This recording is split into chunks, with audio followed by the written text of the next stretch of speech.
Assalamualaikum warahmatullahi wabarakatuh. Shalom, Om Swastiastu, Namo Buddhaya, Salam Kebajikan, Rahayu.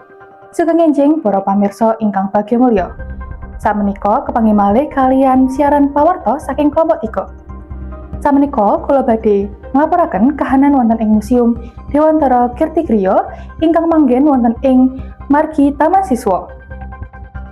Museum menika gadah kathah sejarah, pendidikan, ugi njlentrehake kahanan Ki Hajar Dewantara.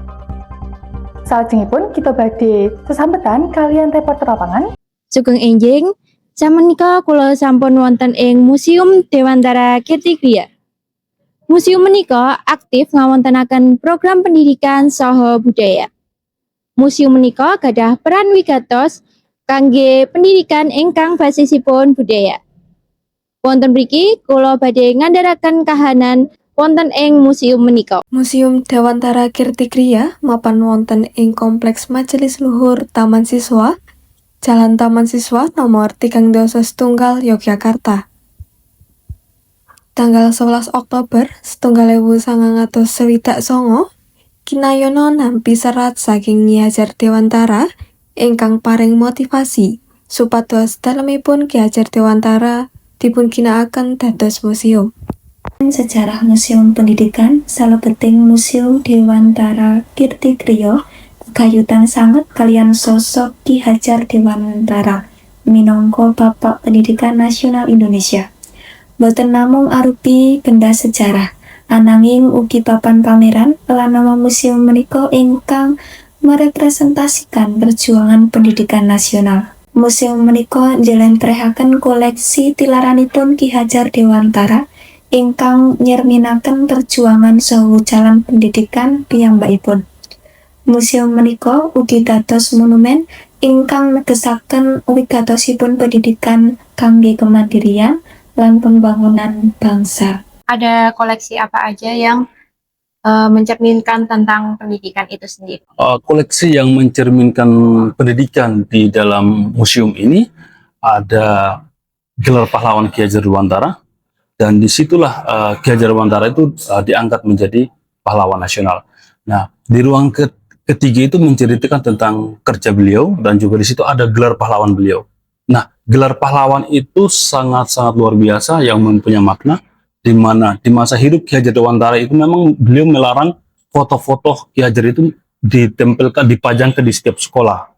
Beliau itu menolak karena beliau berprinsip bahwa jangan mendewa-dewakan orang yang masih hidup, takutnya orang tersebut akan berkhianat pada rakyatnya, dan yang berhak mendapatkan gelar pahlawan itu orang yang sudah meninggal atau tiada.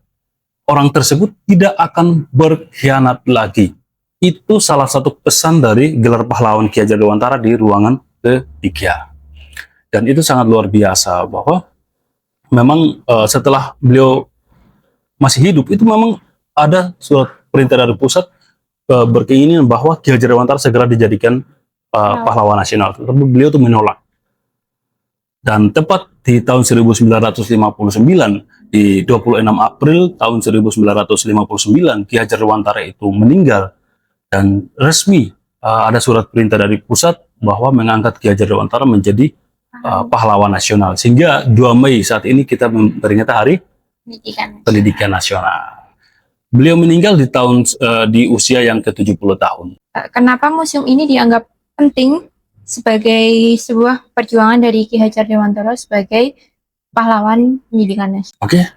Kenapa museum ini sangat penting dan kenapa ada beberapa menteri bahkan presiden sampai ke sini, itu sangat luar biasa karena mengingat pondasi dari pendidikan itu adalah di sini.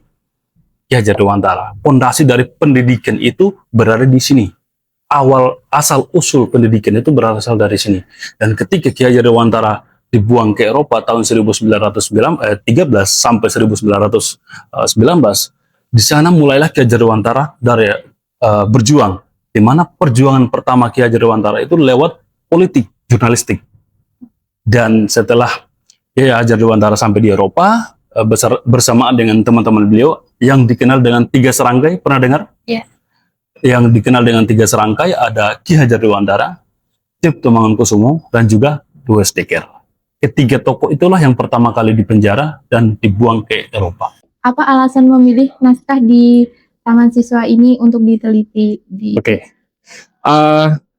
Saya melihat banyak penelitian mengenai manuskrip itu kebanyakan itu berfokus di keraton, kemudian di Paku Alaman, dan di Solo juga banyak di Mangkunegaran, di Radio Pustaka. Nah, tetapi penelitian di Taman Siswa ini itu masih sedikit, masih dibilang sedikit.